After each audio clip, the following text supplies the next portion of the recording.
Il était grand temps qu'Audi le renouvelle. J'essaye aujourd'hui le nouvel Audi Q3. Alors le Q3, vous le savez, c'est le SUV compact de la marque Osano. Il existe depuis 2011. Il s'en est vendu un peu plus d'1 800 000 exemplaires dans le monde depuis son lancement, autour de 55 000 en France. C'est un produit qui avait ses qualités, qualité de fabrication notamment, c'est une Audi, mais c'est un produit qui a également été décrié pour pas mal de défauts s'agissant d'un SUV, notamment son habitabilité, sa modularité, et typiquement ce sont les détails sur lesquels Audi a travaillé sur cette version, sur cette nouvelle génération.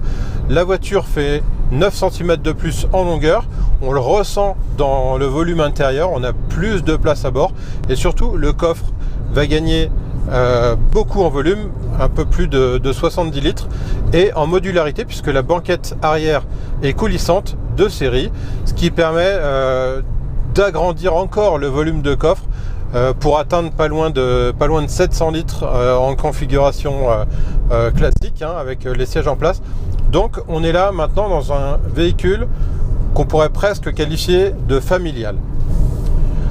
L'autre point sur lequel Audi a beaucoup travaillé, c'est sur tout ce qui est équipement, interface multimédia. C'est le dernier véhicule de la marque qui n'avait pas le Virtual Cockpit. Maintenant, c'est fait. De série, dès les premiers niveaux de finition, on a maintenant un écran au niveau du porte-instrument. On aime ou on n'aime pas, mais de toute façon, on n'a plus le choix. C'est vrai qu'en la matière, de toute façon, Audi fait plutôt bien le job avec quelque chose qui est assez lisible, assez design. Voilà, c'est pas, j'ai envie de dire, pardonnez-moi l'expression, mais kéké néon, comme certains constructeurs peuvent avoir tendance à le faire. Là, on est quand même dans quelque chose de très propre. On a ensuite un autre écran qui va piloter tout le reste des fonctions de la voiture, ou quasiment toutes les fonctions de la voiture, notamment le Drive Select qui permet de moduler les différents paramètres comme l'accélération, la dureté de la direction, la suspension, enfin ce genre de choses. Et puis éventuellement le off-road quand on a une version quattro. Alors à conduire, c'est un véhicule auquel je trouve quand même des belles qualités dynamiques. J'ai pu essayer deux versions. Là j'essaye la version de base, c'est-à-dire la version essence 150 chevaux en 2 roues motrices. J'ai également pu essayer une version quattro, donc 4 roues motrices 230 chevaux essence. Finalement, les deux sont cohérentes. C'est-à-dire que je vais trouver la version 230 chevaux un peu plus homogène, mais globalement, les deux font plutôt bien le job. La suspension travaille bien, elle n'entrave pas les qualités dynamiques de la voiture.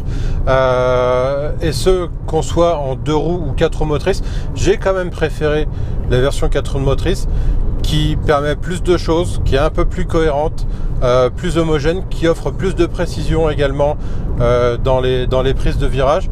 Mais malgré tout, même avec ce modèle 2 roues motrices de base, avec une suspension entre guillemets de base, on a quelque chose qui est très sûr, qui est très agréable.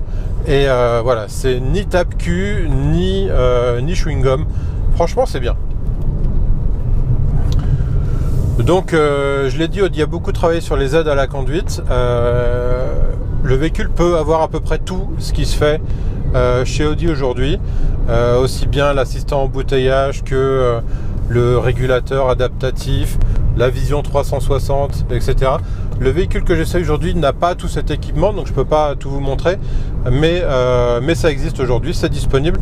Donc en gros, voilà, on va dire que avec ce Q3, Audi quasiment termine la mise à jour de sa gamme. Maintenant, on va partir vers d'autres types de véhicules chez Audi, notamment au niveau de l'électrique. Alors, la question de fin d'essai, est-ce qu'on achèterait ce Q3 ? La version de base démarre à un peu plus de 33 000 euros, 33 600 et quelques. C'est évidemment très cher, s'agissant d'un SUV compact, où on sera à l'aise à 4 personnes, on va dire. On monte dans des tarifications évidemment stratosphériques si on joue à la fois des motorisations, des niveaux de finition et des options. Que ça les vaille ou non, c'est un petit peu votre affaire, j'ai envie de dire. Maintenant, dans le segment des SUV compacts, honnêtement, c'est un bon produit. Il mérite d'être essayé. Si on a un peu de budget, qu'on veut se faire plaisir, il y a évidemment moyen de se faire une auto à sa main assez facilement. Donc honnêtement, c'est à étudier. Voilà, je n'en dirai pas plus. C'est à étudier. Moi, si j'avais le budget, j'étudierais la question.